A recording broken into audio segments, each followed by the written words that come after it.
listening to the best of the Martha Zoller Show.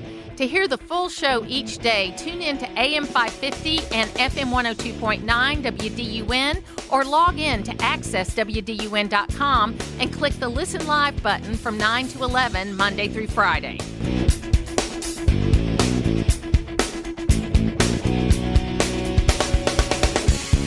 You know, so-called legacy media has numbers in many cases less than what you get on Fox News, and other cable news networks are losing viewership all the time. CNN Network's primetime audience has decreased 47%. They're now less than from 754,000 viewers in the week before the election to 398,000 viewers the week ending. MSNBC has similar problems. Michael Levine is joining me right now. And, Michael, we have a lot more sources. The audiences are smaller than they were in the heyday of the three networks when you had 50 million people watching NBC, but you're not getting better information. So how do you sort through it all? Well, I think you sort through it by being married to reality, and the reality is that the mainstream media, as it was known, the legacy media as it was known, is either dying or dead, depending on your point of view. I mean, the numbers that you just read, I think, should be read maybe a little more slowly in thinking about the enormity of what you just said. CNN is down 47% since the election. Now, CNN didn't have good ratings prior to the election. They've lost almost half of their very small audience after the election. MSNBC has lost 54% of its very small audience after the election. Now, one does not need to be Freud or Einstein to figure out this is a rather massive trend. Where are these viewers going? Where are these listeners going? Well, overwhelmingly, they're going to independent news sources like Joe Rogan, Megyn Kelly, Bill O'Reilly, Tucker Carlson.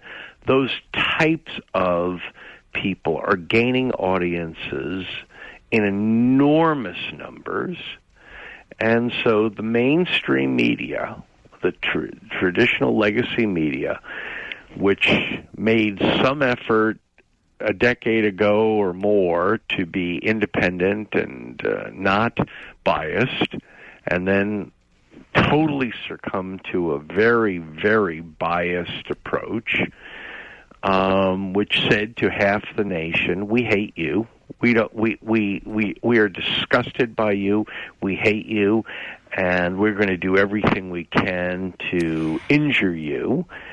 The American public has responded, and I think what's interesting too is that, and not to pick on or praise Fox News, it's that everybody wants to say Fox News is the Republican network, but if you go to Pew Research Center, which is certainly it's in part of the Annenberg School of Journalism, it's certainly not right leaning, okay, and you look at the numbers, certainly not right leaning. That's right, and you go and you look at the numbers. The fact of the matter is that while Fox not only has the largest audience of cable news, which is still small compared to the old days, but they have the largest, but they have the most diverse group of people watching, whereas CNN and MSNBC had 75% Democrats watching.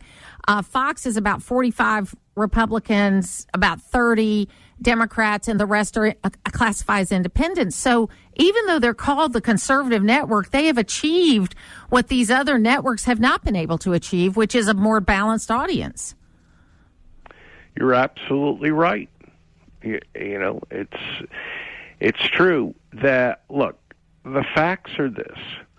The New York Times, the Los Angeles Times, the Washington Post, NPR, CNN, MSNBC, and virtually every NBC News, ABC News, CBS News have all taken a very, very, very biased, ultra-liberal, woke in certain cases, approach to news reporting. And America has gotten hip to it and rejected it. It's as simple as that. And instead of these mainstream media outlets changing approach, they're doubling down in most cases. Now, the Washington Post and the LA Times are making an effort that, frankly, I think many people, including myself, regard as too little, too late. You know, I had just written down, I was going to ask you next about the Washington Post and the LA Times, because they do seem to be, you know, making an effort. I mean, in fact, it seems like Jeff Bezos is trying to do a little bit like what newspapers used to be, where newspapers always had a point of view, but you had a lot of newspapers in a town. You know what I mean? It wasn't one newspaper. You might have 5 newspapers, and they had different points of view. And he wants to take this free market point of view with the editorial page. I thought that was interesting, but you're right. Too little, too late. Yeah. Too little, too late. I mean, at one time, the Los Angeles Times had approximately 1,100,000, 200,000 readers per day. Today, the circulation is about 100,000.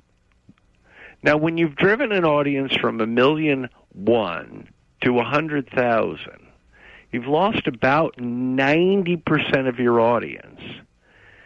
It might be time to wake up and say, I don't think they're buying what we're selling.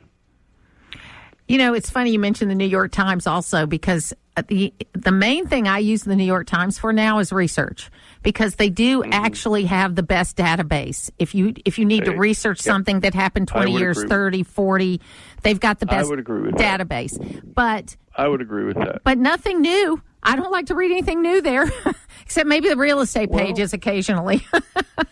Listen, they also do an outstanding job with what I would call service articles. So, if you want to read the latest research on sleep technology, you know, the latest data on cholesterol, medical, if you want to read about the latest information, they're superb in their service articles. How to clean your closet and organize it well. They've got great, I'm not joking, they've got outstanding stuff. How to organize your sock drawer, how to prepare for winter. It's outstanding. But in terms of, you know, a feeling of bias, you know.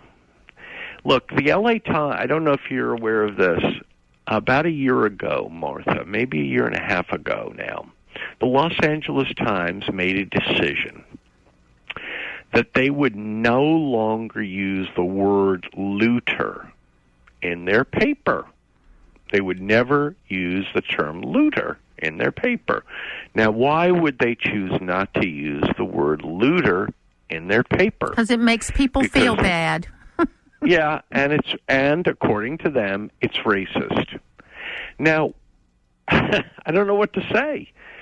A group of adults that would think that's a good idea either belong in an asylum or are so psychologically orientated to a certain point of view. I don't know what else to say.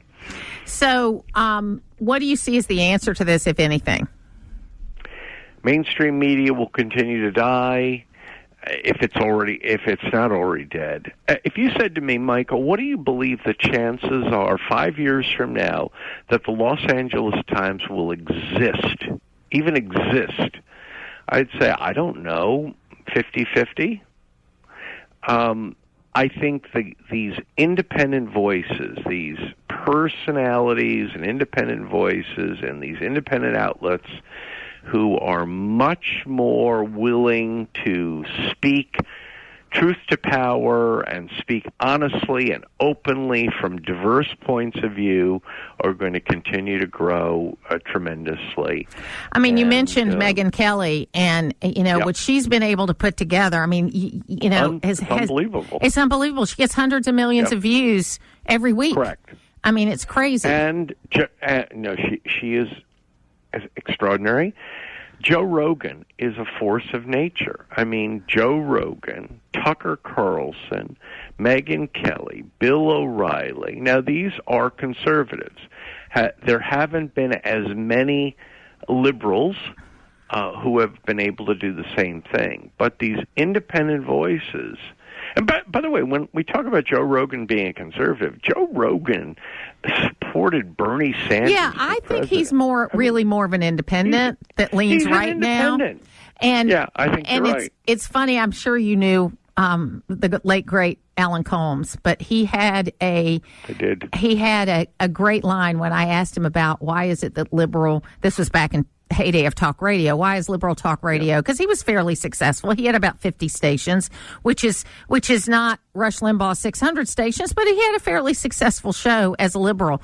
And I said, why is it liberals can never make it go? Because Air America had failed. All these things had failed. He says, Martha, it's two things. We don't have a sense of humor, meaning liberals. And two, when you're bashing capitalism, it's hard to get sponsors. By the way, what a great line. What a powerful, great, short line. And I have used that so many times. I bump into Monica Crowley, who was his sister-in-law, every now and then, and I remind her of that because he was a true gentleman in this business. And even though he would take you on when I would do his show or whatever, he knew. I mean, it was a real debate of issues. It wasn't a just name-calling match. It was a very, very different time. And listen, you do something extraordinary, Martha. You do have a light touch, a sense of humor, also a willingness to agree or disagree with guests without being disagreeable. So I think you do a very, very commendable job, which might explain your long and great success. It's where North Georgia comes to talk. It's the Martha Zoller Show on AM 550 and FM 102.9 WDUN. Steve Moore's with me right now. And Steve, I saw you on TV yesterday with Robert Wolf, and you were a little nervous about the tariffs. But, I think they made a good case last night that this is not a economic war. This is not a trade war. It is a drug war.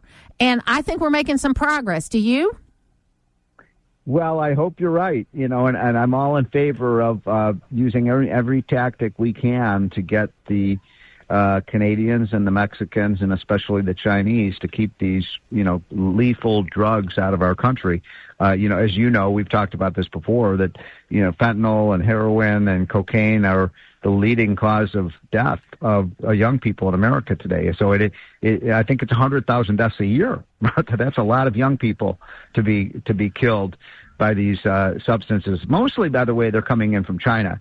My only complaint is, Canada, Mexico, well, they're not the biggest problem. China is, both economically and with respect to these drugs. And so let's be really tough with China. But I do still want, Canada and the United States and Mexico to have a really good, they're our two most important allies. Let's not forget that. Well, and I think, too, what you saw, and you can tell me if I'm wrong, is it seemed to me that yesterday you had Justin Trudeau saying a lot of things publicly that were very negative.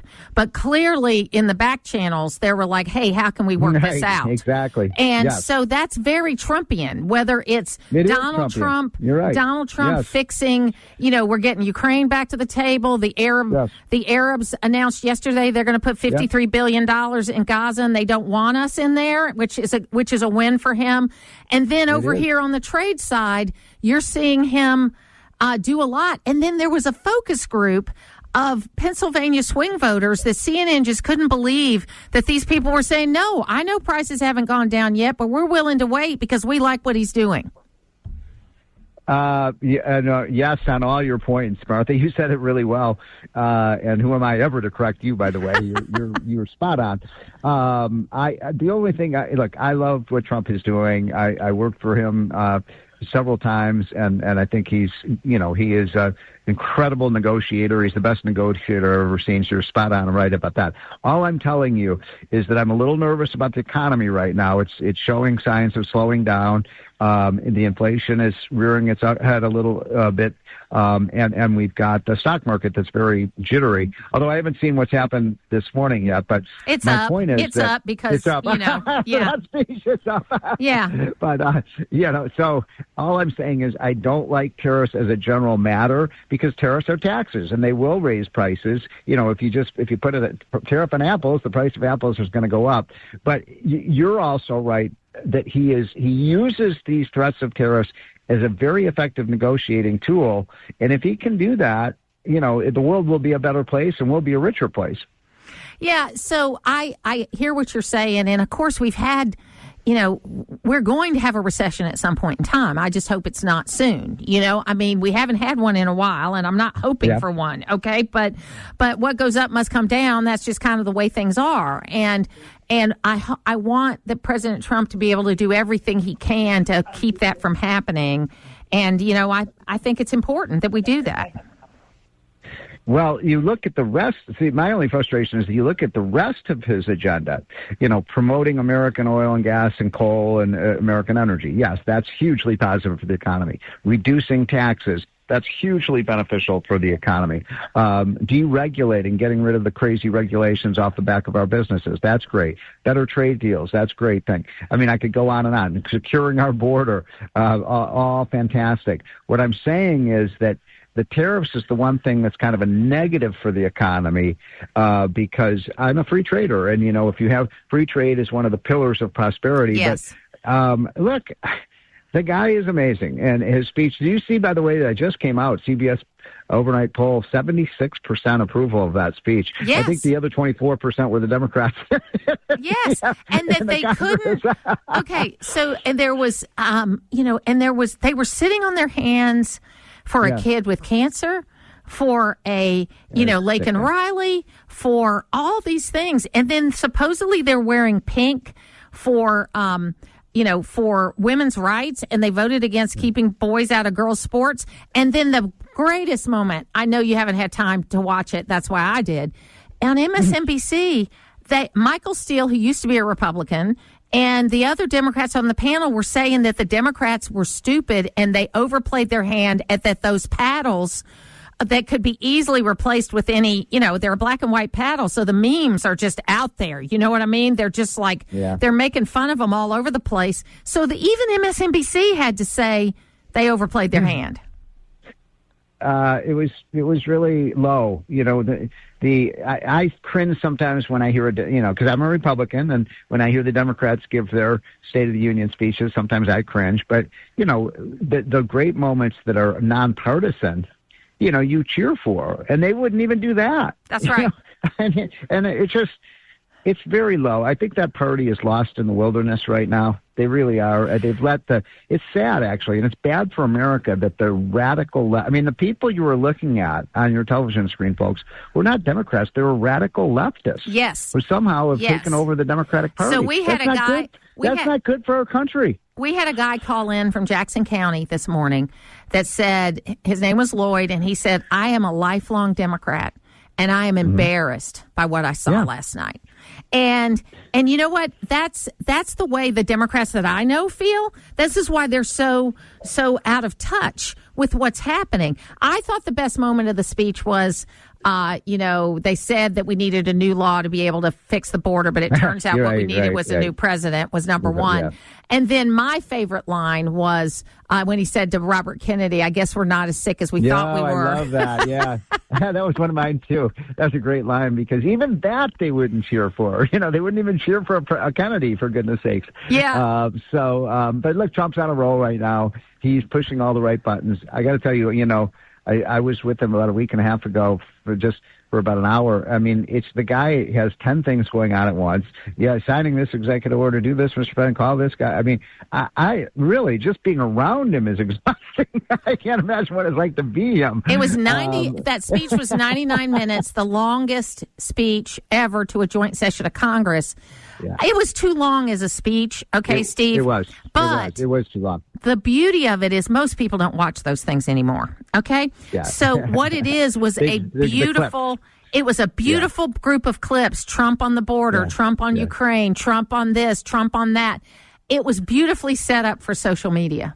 Yeah. Well, somebody should tell President Trump that Abraham Lincoln's Gettysburg Address was a 3-minute long speech.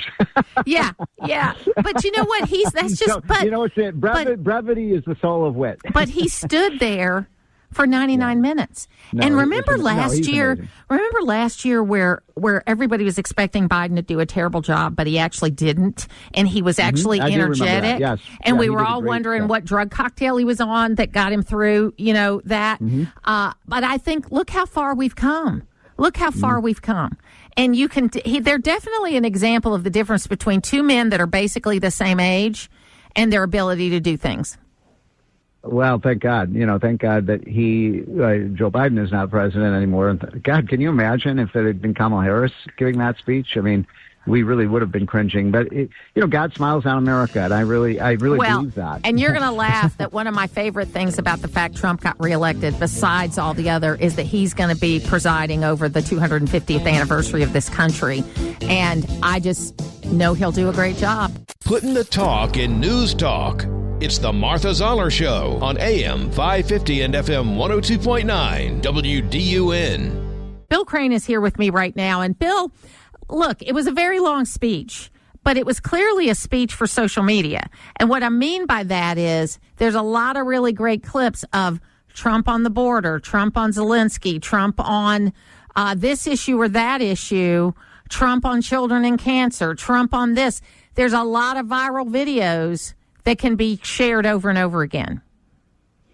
It's not unlike the 43 days of his second term. A lot of content.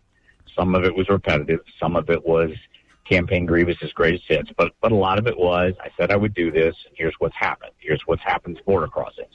Here's what's happening with the tariffs. Here's what's happened. It was, in my opinion, well-crafted, but a bit too braggadocio. It declared victory in a few places that we don't know. We know that the tariffs will automatically bring money into the purse of the United States government, but we also know that those tariffs are paid by U.S. businesses and importers, whether it's raw material or finished goods, wholesalers or retailers, and then probably at some later point pass through, some faster than others, like produce, to consumers. But as a negotiating tactic, even noting the letter he read from President Zelensky following last Friday's disastrous meeting in the White House, that the strongman tactics do appear in a large measure to be working. Well, and I think it's interesting, too, because like 2 days ago, the big announcement about Taiwan Chips, I think this is the name of the company, moving $100 billion into the United States. And that is a long list of $1.7 trillion in investment that has been announced in manufacturing that's going to come to the United States. But what I thought about Taiwan in particular is that is their largest business and where most of the chips are manufactured, which is like the most important business in the world right now. Okay. I mean, there are other things. You got to produce food. You got to do that. But if you can't keep your computers running, it's a big problem. So what I thought about that was, it's a perfect setup to where, say we can't control China. And at some point in time, they do decide to attack Taiwan. If they're already got an establishment in the U.S., they can move the whole company here. And then it doesn't disrupt production. I thought it was a brilliant move and the best one of all the announcements that I saw. I also like some of the things he talked about that are more practical, and the list of DOGE fines of some of those incredibly, I'll say more than a name, insane expenditures made in the name of foreign assistance to some countries that aren't even allies. I do understand checkbook diplomacy, and I know oftentimes the U.S. goes in with resources, but I'm not going to even repeat some of the stuff that was said because, one, it hadn't been verified, but two, if even half of it was true. Well, did you see that right before the speech started, there was an announcement from the Arab League that they will not need the United States to come in and rebuild Gaza because they're going to commit $53 billion from their countries to rebuld Gaza. And that which he said would happen. That's right. When he went to Gaza and kind of said they'll made the French Riviera comment, he said, we'll rebuild this, we'll make it better, and we won't be using our money to do it. We'll have the Arab nation. So, again, I don't entirely agree with his style, as you and I've noted before. Yeah. But it does appear to be gaining more results than failures. It does appear to be an approach that whether the allies or our business partners like it, they are responding to. Yeah, and I think that we've got some really good, interesting, outside-the-box people that are doing things. The two best lines of the night, the one that the media thought was the best line was, they said we couldn't close the border without new legislation, but it turned out we just needed a new president. That was the number one. But for me, the funniest line of the night was when he was listing off, which I know is completely a computer error. I don't think that the government believed all the old people. I thought that too. And then he says, a healthier country. Yeah. A healthier country than we thought.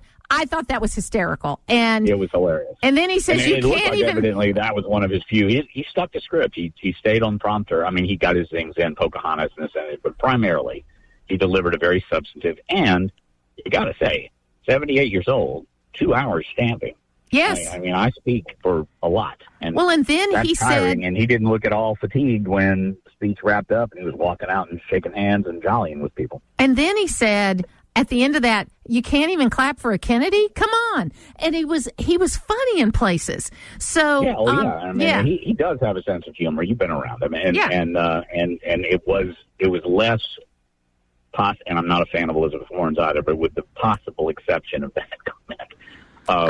He shouldn't have. But you got to have one in 99 minutes, right? She was clapping. She was clapping and woke up and looked up from her phone finally. I guess the biggest concern I have looking at it, and it's not performative, it's the stark divide. The Democrats all sitting essentially on their hands, unfortunate seating. But they've gotten a lot of pushback. They've gotten a lot of pushback. And the signage and the liar and facts and But even from I don't think it helped them. But I also don't think you can't talk about if you're Biden healing the nation. And even in his farewell address before he went dark, we're picking agenda items we agree on and moving forward because they didn't. And the president was correct. Is there one thing? Is there anything I could do? Is there anything I could say that you would agree on or support? No. And I just, I've seen it before. I'm seeing it again. We're going to move forward. Yeah, I mean, that was an important line when he said that. I could get rid of crime and cure cancer and you still wouldn't support me. But even on MSNBC, the panel was just excoriating the congressional Democrats for their tactics, saying that whoever came up with that idea for those paddles should be fired. And I got to tell you, Nancy Pelosi looked terrible. And she is a woman. Most of the time. Yeah, she was a woman who really looked good for her age. She's 84 up until 6 months ago. Now, she took a fall, and that both of us deal with old people when they take I'm sure she enjoyed sitting where she was sitting, though, more than sitting behind the president. That's right. Because I remember a couple of those appearances where he was talking, and she looked like she was having trouble keeping her stomach. Yes. So it's very interesting to see, and I think that the Democrats still haven't gotten it. They are not, because we had a guy call the show, Lloyd from Jackson County, called in this morning, and he said, I'm a lifelong Democrat, and I was embarrassed by what I saw. And the thing that triggered him was that they wouldn't stand about Laken Riley. That here is somebody from our own state. I don't know whether, Warnock didn't go. Ossoff was standing next to the guy from Clyburn from South Carolina. I don't know how that happened. Jim Clyburn. Jim Clyburn. Yeah, I think they are. Yeah, he was sitting next to him, so I don't know if he stood up or not. But and then they were wearing pink to support women's rights when they all had voted against the men and women's sports, which is an 80-20 issue. They are tone deaf right now. And I mentioned this last week when we talked. I have reached out to both the communications people for Ossoff and Senator Ossoff directly, and I have not gotten an answer back. But I don't know who is writing his campaign emails. It's probably the Democratic Party, and they're tone deaf too. I think it's Team Blue that's doing his fundraising, which is a national organization. Act Blue. I believe that. Yeah.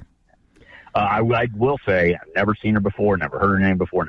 The Democratic response, the junior senator from Michigan, I didn't agree with a lot of what she said, obviously, but I thought it was effectively delivered. Now, the funniest part of that was her standing in front of 6 U.S. flags, because the Democratic Party in recent years, except for the most recent convention, has done about everything it can to run away from traditional American symbols of patriotism, including U.S. flag. And well, so I thought it compared well to the Katie Britt speech of a year ago, 2 years ago, from the kitchen in Alabama. I thought that this message was, if you think the way they think, more effectively delivered. Well, and that group that met in Loudoun County of Democratic operatives, mostly center left people, that was their number one thing. We need to be more patriotic. That we need to not be the party of anti-America. And hey, that's not a bad idea, Bill. If you're going to be the number 2 party in America, you shouldn't be anti-American. Might want to embrace the occasional American value and some, yeah. And I'm so thankful that even though I supported Nikki Haley in the primary, I did vote for Trump in the general. I'm so glad that he's going to be in charge of the 250th anniversary. Because that if Kamala Harris, be quite a Reagan-esque celebration. I mean, Kamala Harris would start out with an apology to the indigenous people before we got into anything. Well, tomorrow is crossover day. Do you want to chat about anything? Yeah, let's talk a little bit about that. I am, I'm concerned about, I'll be down there broadcasting live, so you should drop by. I'll be in Matt Dubnik's office if you're down there. I will try. But I tell you, I'm concerned about this bill that's going into committee related to, it is House Bill 441, which is going to allow for the charging of abortion-minded post-abortion women with murder. They're going to have a hearing today. It's very confusing, the language, and I think we need to stay as far away from that as we can as conservatives, because I don't think we need to codify that. I would park that one, and I would park the Senate's new version on religious liberty. I don't think, after having the victories that Georgia had and with the governor's race ahead, the party needs to be perceived or moving further to the right. Yes. Stacey Abrams is sort of whipped at this point, is going to be going before the state Senate on investigations most recently into nearly $2 billion. The president referenced in his speech last night to a group that was going to be developing energy-efficient housing for lower-income families and households, and no one seems to have an accounting where that money went. She didn't get the money, but she headed the organization. And the Democratic Party in Georgia sort of doesn't have a deep bench, but you don't drive away, in my opinion, centrist and independent voters who might otherwise be with you by going deep in the social basket. I know where it's motivated from. I understand the primaries come before the general election, but I just think it would be a bad policy move. Yeah, I agree with you there. And it's funny, we're hearing some rumblings from Jason Carter as that he might be getting ready for another try. Democrats are always talking about Michael Thurmond, but we can't forget that he's 70 years old now. He may not want to do this anymore. But again, it points to the fact they don't have a bench. I mean, I don't think anybody's going to put Josh McLaren up there, who is the face of the Senate, or Elena Parent, who is they are radical. There's no way they could be sold over an entire state. You know what I mean? I love Michael Thurmond, but I don't think he and Zola want the rigor of that statewide campaign. And he didn't love the Senate race that he didn't win against Johnny Isaacs years ago. He understands the fundraising aspect of it. And Jason Carter, God bless the former president's grandson, and ran a reasonably decent campaign against Nathan Deal in his reelection campaign. He has no political base that's natural. He's running the Carter Center. It's very difficult to see Georgia Democratic voters and their base get enthused about a white middle-aged male. Absolutely. Bill Crane, we got a lot to happen in tomorrow, and then it'll be a sprint to April 4th, so it'll be great. Thanks for being with me today. If I don't see you tomorrow at the Capitol, have some fun, too. It's local radio, and that's why you're listening. It's the Martha Zoller Show on AM 550 and FM 102.9 WDUN. Joining me right now is Public Service Commissioner Tricia Pridemore, and we're going to talk a little bit about, I ruffled some feathers with some comments I made about data centers, and so I wanted to have Tricia on to talk a little bit more about the grid. How are you? I'm doing great. It's always so good to see you, Martha. So tell us a little bit about energy grids and where we're going, because I think people are concerned about it. And then what got me in trouble was they were talking about data centers getting breaks in their energy rates. And I was like, well, if they're using more energy, they shouldn't. So we figured we'd go to the source. Oh, well, thank you. Thank you for the opportunity to chat with you and your listeners. I will tell you that is not correct in the way Georgia structured it. Yes. Now, other states might structure it differently, but here in Georgia, we put the needs of the customer first, the needs of the ratepayer first. And last year, Georgia Power came to the Georgia Public Service Commission and said, we have these major companies that are American technology companies that have revenue larger than most states, larger than the entire utility sector. And they want to choose Georgia to put their data centers because that's where the load is. That's where the necessity is. They also love the fact that for 12 straight years, we're the number one state to do business. They know that we work with corporations to be able to help them serve customers and get the best possible outcome to be able to meet their needs. The number one thing that these large companies, and they're the ones that you would expect, Microsoft, Amazon, Google, Apple, what they're looking for is speed to market because our nation and the free world is in a race with China over artificial intelligence. And who builds artificial intelligence out the fastest will, of course, be the winner. But also, we as a country cannot trust foreign adversaries to house this type of technical, important data on their souls. When you think about the fact of, and it's well known what China does when it comes to technological intellectual property, they take the rules of engagement and the business climate that we're used to and that we set up in America, and they toss it in the trash, and they copy and they replicate it as their own. They over-tariff it, they overtax it. And so that's part of the reason why we're in a national surge to build out data centers to be able to process artificial intelligence. It's one of those things that is upon America and upon Georgia, whether we want it or not. So what the Georgia Public Service Commission has done is provision Georgia Power to build up to currently 7,100 megawatts of new electric generation and transmission and distribution to be able to serve these customers. But here's where we're different, and where we're different than so many other states, is these technology companies, they want to pay for it. And we see an opportunity to not only have them pay for the generation, transmission, and distribution to serve them, but also that puts downward pressure on everybody else's rates. So what we worked on last April was to put together the 7,100 megawatts, which is technical speak for a whole lot of energy. That's right. To be generated, but the technology companies are paying for it, and we're holding them to it. So back in April, and we reaffirmed these rules last month at the commission, that these data center companies, they will pay 100% of those costs. They'll lock in for a 15-year contract with the state of Georgia, and they'll also pay down that over a series of time so that the utilities don't have to manage capital, manage debt to be able to build these out. A lot of this energy takes, 7 to 10 years to construct. And during the life of that construction, we don't want customers paying for the interest on it. So they're paying it down in a series of payments over the life of the construction. They're paying for it, they're financing it, and they've fully committed to our state. So I know you're not in economic development anymore. You were, right? Yeah. When I heard about, I think it's called Taiwan Semiconductor, is that what it's called? The company, they're going to have $100 billion in investment. The only state I've seen them considering is Arizona. Mm-hmm. But I would hope that our folks are trying to get them to come here, because what an amazing thing. Because with the way I see it, and I could be totally wrong on this, what's great about this investment is not only it's coming to the United States, but if China does anything to try to take over Taiwan, they can move the whole operation to the United States. That's right. And then the company is saved and the world is saved. That's right.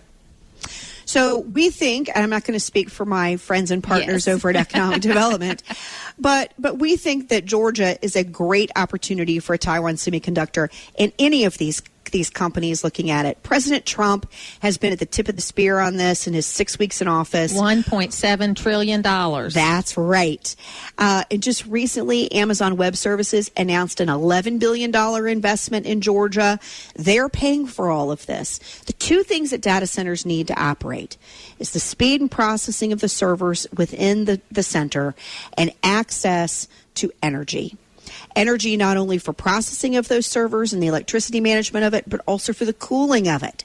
And so it's a great opportunity for us in Georgia to take advantage of all the work that President Trump is doing. I'm so proud of the work that he's done in energy so far. It is so promising.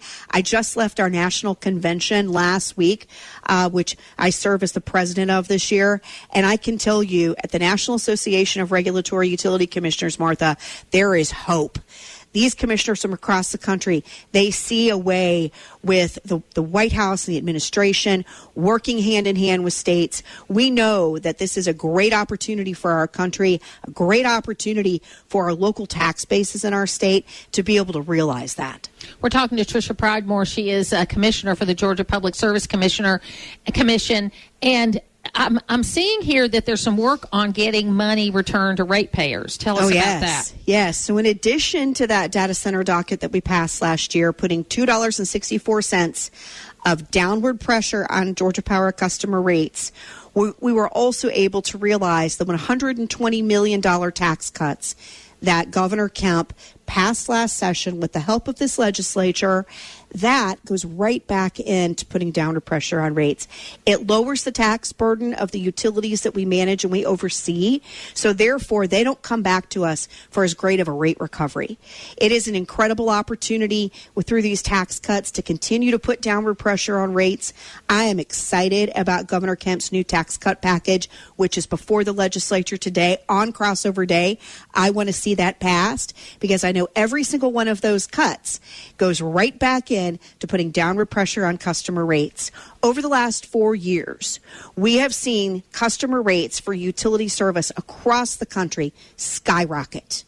As the Biden administration sent these negative market signals on natural gas and liquefied natural gas and transmission costs for electricity across the country, all those market signals has raised the cost of capital, raised the cost of debt, and raised customers' bills.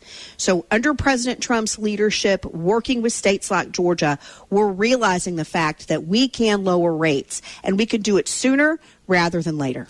Well, and I think clean energy is an important thing. I'm an all-in kind of person. Oh, me too. But at the same time, I would rather us use these, use sources of energy that are, I think, gas and oil and fossil fuels are clean also, and we burn them cleaner than anybody else, that we ought to be using them.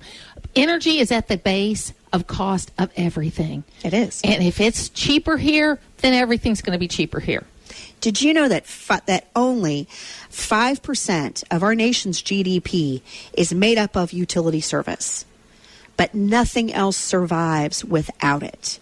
So when you look at the necessity for safe, reliable, affordable, and cleaner access to energy, nobody does it better than the United States. And I will put Georgia toe-to-toe with any state in the nation that nobody does it better with us, especially when we look at the country's largest nuclear facility over in Plant Vogtle. We lead the country in clean energy. We lead the country in nuclear.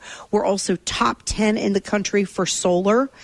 We've made investments and gotten the utility companies to invest wisely, but looking at, to your point, Martha, the wide diversity of energy sources.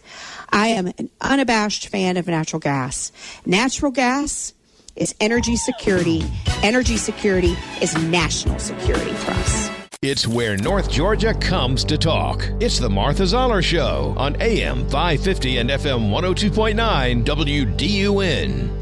Joining us right now is Chris Carr, who's the Attorney General. Welcome. Martha, again, welcome to Crossover Day here at your Capitol. It is Crossover Day. And I'm glad we could fill in the 9 o'clock hour. That's right. That's right. So, first of all, talk to me a little bit about what your life is like during a legislative session and what kind of things are you advocating for? Yeah, so again, we're not part of the legislative process, but we have issues that we are working on. Big picture-wise, we just signed Governor just signed the amended budget. We were a part of that. Millions of dollars for disaster relief, which is critically important. We went down to South Georgia, Marshall. You may have been down there to see what happened from Valdosta to Augusta. It's unbelievable. So I'm really proud of the state, really proud of the legislature for what they did and the support that they've given. Tort reform is a big issue. This is for former Commissioner of Economic Development. Finding that balance where people have access to the courts when they're truly injured. But when you start seeing billion-dollar verdicts, it's just out of control. So how do we provide that balance? But from my perspective, again, we're really proud of the work that we've done on the criminal side. The governor, in the amended, we now have 2 new offices for human trafficking that will be in Macon and Augusta, which allows us now, Martha, we've got 75 and 85 covered, but now I-16 and I-20 with these 2 new offices, which I think is critically important. We're focusing on doxing, which is putting the private information of law enforcement officers online and others, but we're focusing on law enforcement.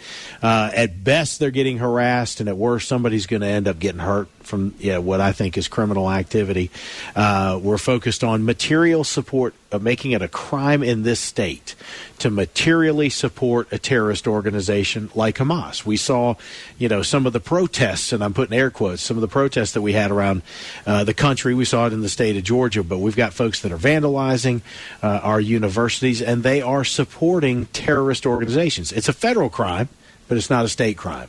So we're working with Representative Brent Cox on that. And then a big issue I'm working on in Washington and here, jamming cell phones. We know that there are contraband cell phones in our prisons. We have people that are directing violent crime and scams from those cell phones. And we just had a case in Atlanta where 2 13-year-old boys were killed on the set of a music video that was being filmed, rival gangs, and the hit was ordered from inside one of our prisons. This has to stop.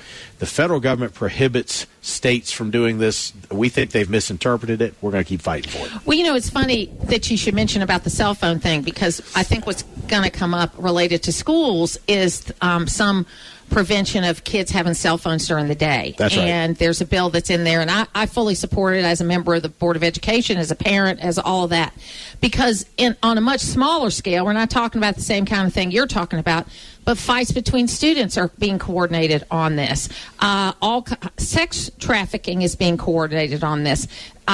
Prostitution is being coordinated on some of these phones.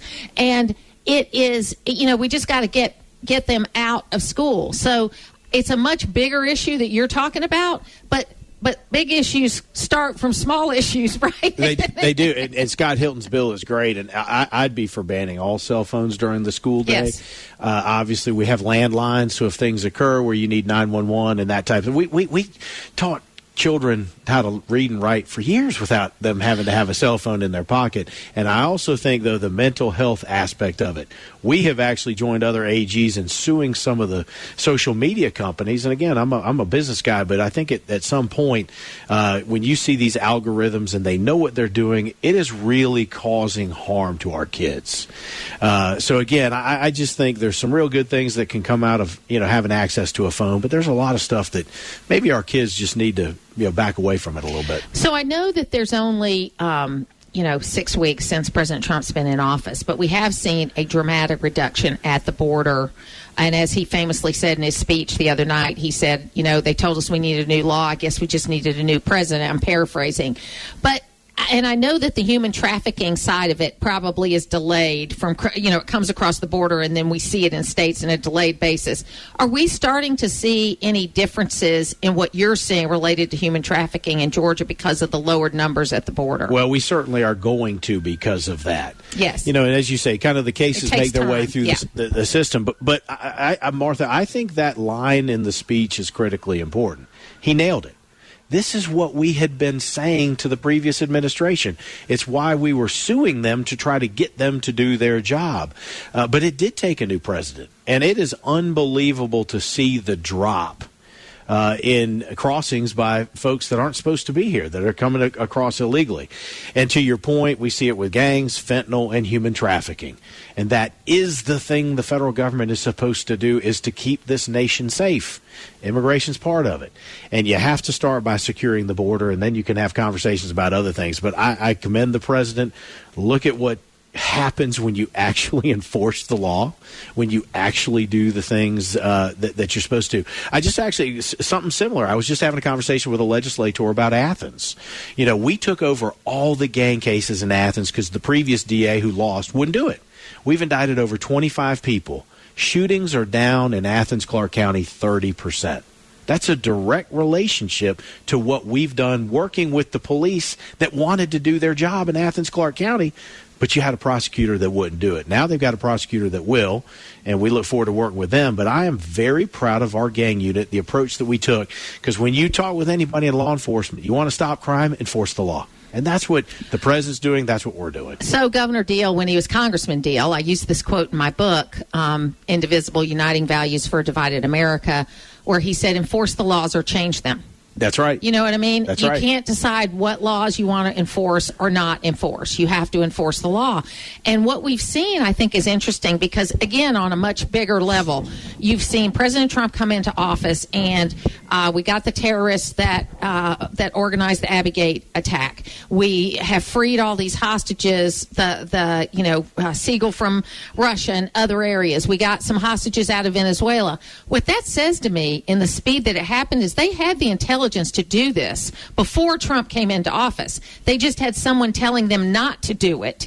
And I think that in law enforcement or intelligence and all of how that interweaves, they have got to be thrilled that they now have an administration that says, go get them then. You know where they are, go get them. 100%. And you know, I was in Washington. I spoke at CPAC about human trafficking, and then we were at the White House with Attorney General Bondi talking about making sure that we prohibit boys from playing in girls' sports, men using women's bathrooms, and that type of thing.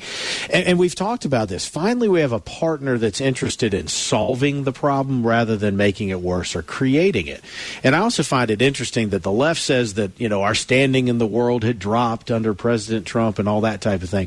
What's crystal clear to me that with everything that you just said, actually people are now taking us seriously. They are coming to the table to help with issues like you just talked about, the hostages and others. And so, you know, look, I think that, you know, at the end of the day, when it comes down particularly to crime, as you just said with Governor Deal, you enforce the law. If you don't like the law, that's fine. You run for this legislature. You run for Congress. You change the law. But if you have a DA or a judge or an attorney general that just says, I don't like that law, I'm not going to enforce it, that undermines our system. It makes the American experiment weaker, and it puts people in jeopardy, in my opinion. Yeah, I think it's going to be really interesting to watch to see how the difference for you in your job as Attorney General, where in the last 4 years you've having to be kind of like, you know, with this group of attorney generals suing the federal government. Now you're going to be working with Pam Bondi, the attorney general, to be able to get this stuff fixed. And I think that's going to be a very different perspective. I do too. And Kash Patel, we supported both. Pam was the attorney general in Florida when I first came in, so we've got a personal relationship there. We supported Kash Patel because, you know, we've had some issues that we've dealt with, and that includes the Atlanta Public Safety Training Center issue and down here. But you got to have partners when you're dealing with issues, and I feel like we've got some good partners in. Chris Carr, thank you so much for being with us today. We've got lots more to talk about. Thanks, Martha. Thanks for everything you do. To hear the full versions of last week's Martha Zoller shows, go to the podcast page at accesswdun.com, and you can follow me on social media at Martha Zoller.